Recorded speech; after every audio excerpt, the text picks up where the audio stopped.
Hi, it's Laura with Following the Paper Trail, and this is the third day of Christmas projects. And I've got a quick and easy, fun ornament to show you today. And these look like they would be heavy. They look like they could potentially be like out of a tile. But in actuality, they are foam. Those fun foam sheets that you find in the kids department at the craft department. I'm using the 1/4 inch stuff because I wanted it to have a substantial feel and be kind of like a ceramic tile. Typically, you can find the sheets in this thinner, which is about the size of chipboard. I've been using this a lot in some of my 3D projects. It doesn't add weight. It's super easy to cut, and it's fun to work with. With these guys, I've done some stenciling on top with some modeling paste and then added a few embellishments to it so they can make some fun and pretty ornaments that don't weigh a ton. They look like they would be heavy. If you were to do this out of clay, these would be like 6 times as heavy. And then they hold up to the mixed media type stuff that I'm going to do on top of them. So you can cut them into shapes, cut them into rectangles, but let's go ahead and show you how I went ahead and did some stenciling on them. So first off, I cut a piece of the fun foam. Cuts with a craft knife is like cutting through butter. It really is quite easy to cut with the scissors, with a craft knife. You can cut shapes with it, again, with a pair of scissors. So it's really quite easy to work with. Excuse me.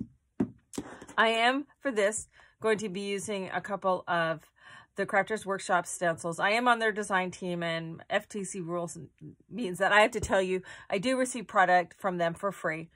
But how I present the product and my opinions about the products are mine entirely. I just am sent stencils and some mediums for free.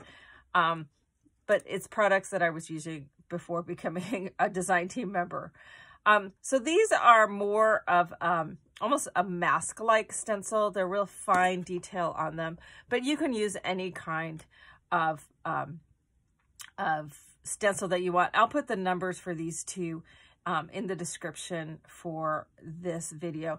And then I'm also going to be using some light and fluffy modeling paste, which is a modeling paste that's it's real light in weight, and it also maintains a nice crisp edge to it. It's not gel-like. So it's kind. It reminds me of.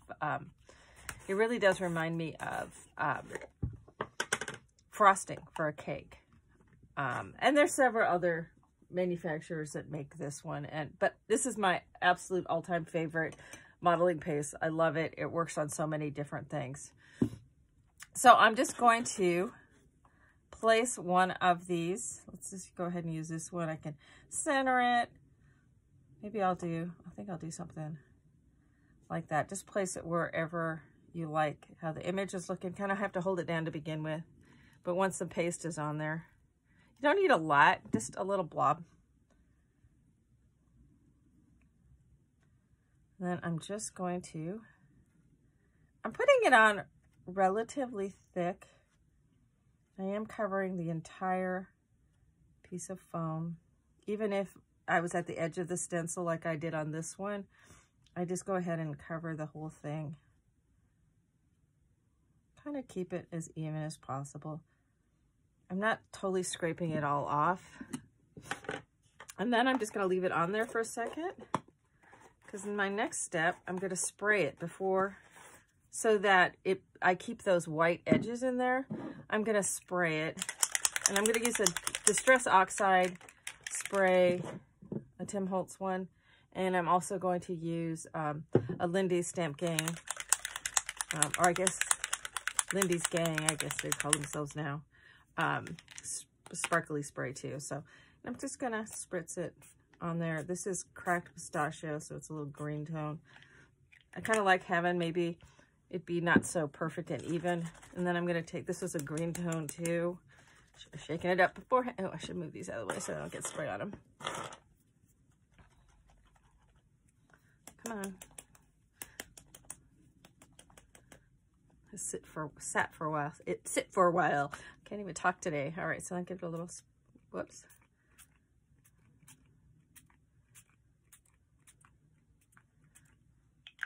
That's the beauty I love about sprays and stuff. Sometimes you don't always know exactly what it's gonna do, and it might do some kind of weird stuff on you. So I'm gonna let that sit for just a second.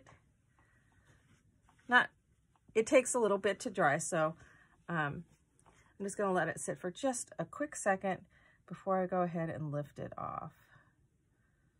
Sometimes you kind of have to, the foam is so light, you can pick the foam and hang on to it while you lift it off. And you end up with the white still shows. I'll scrape some of that excess off the edge. Oops. It's so hard to hang on to because it just doesn't weigh much of anything. That could have been a disastrous, but then you wouldn't have seen that because I'd have refilmed. So now I can set that aside while I clean up some of this.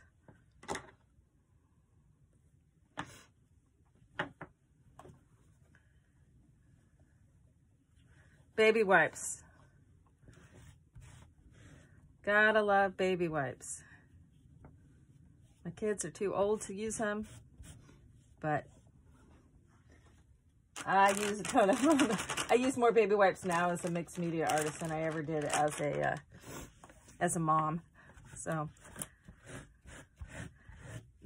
I don't clean stencils other than when I'm taking off a medium off of them. So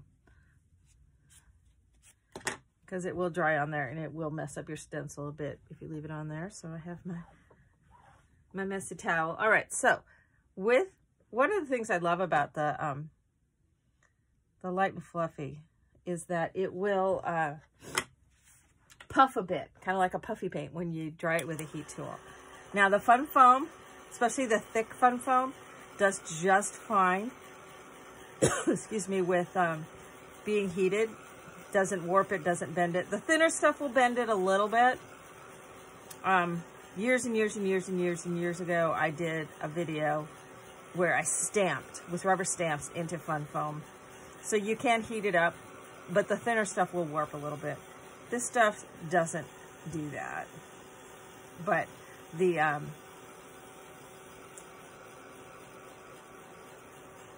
modeling paste will puff up slightly. But I love having kind of that white, lacy feel to it. And one of the things while I'm drying this is, I did do this different colors on both sides. See if I can dry left-handed. So, and then I just finished the edges off with some metallic, Tim Holtz metallic cardstock, the craft cardstock stuff.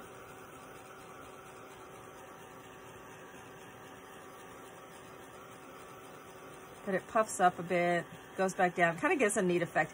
You could also just let it dry by without the heat tool. Just let it air dry, and then it won't puff up. But I love the effect of it puffing up, and then it goes back down. It gives some neat crackly kind of look to it. Sometimes it'll really puff up, and those may pop, so just be careful with that. So it's now dry, so I let it cool for just a sec before I handle it any further. But it does, let's see, which way do I like it? I think I like it this way the best. So it does give a cool effect, and having the shimmer spray on top of the distress spray gives kind of a neat effect. You could also, excuse me, while it's still wet, add a little bit of embossing powder. Of course, you're not going to get the embossing powder to come off real easily in between the cracks, but you can experiment with some of that kind of thing. Once it dries or cools down a little bit more, I can poof those down a little bit, because then I like to kind of go over it with some other ink. I'm into brush corduroy right now. It kind of gives that brassy kind of color. So then I can just kind of touch over the top. So this kind of has a vintagey kind of looks like it's been done. in an old metal by having that kind of olivey tone on there. You could actually add some other metallic paste, just rub on with your fingers potentially. But I like having that white back behind it. But it looks like it's been done on a tile, and yet it's super lightweight because it is made out of the foam. Again, I covered then my edges with some metallic paper. You could use a pattern paper on the edge if you wanted to. You could use some ribbon, some trim, yarn, jute, whatever you wanted to use on the edge. I used some little Tim Holtz eyelets, the screw-in eyes, and then put just some flowers and some butterflies on each side of this one. On this one, which I cut kind of in a kite shape, I just put the metallic, and then I just put the eyes on each end, and then have a dangle of some beads and that sort of thing. This one had a little less, it was less of a mask and more of an actual stencil type of thing. So there's more white area showing. So it just depends on the kind of the look that you want to go with. But looks like tiles. I'm looking forward to playing with this a little bit more for potentially on an album, as it then, it doesn't add as much weight. And this nice thick stuff is pretty cool. So fun, quick, easy to do, to make an ornament that you can give as a gift. You can hang on your tree. You can cut them into any shapes. I just did the rectangle because it was fast and easy, but fun stuff. So you can make ornaments for your tree. This could be added onto a card, or, you know, the sky's the limit. There's all sorts of things that you can use this stenciling on Fun Foam for. So thanks a bunch for watching. That was day 3, by the way.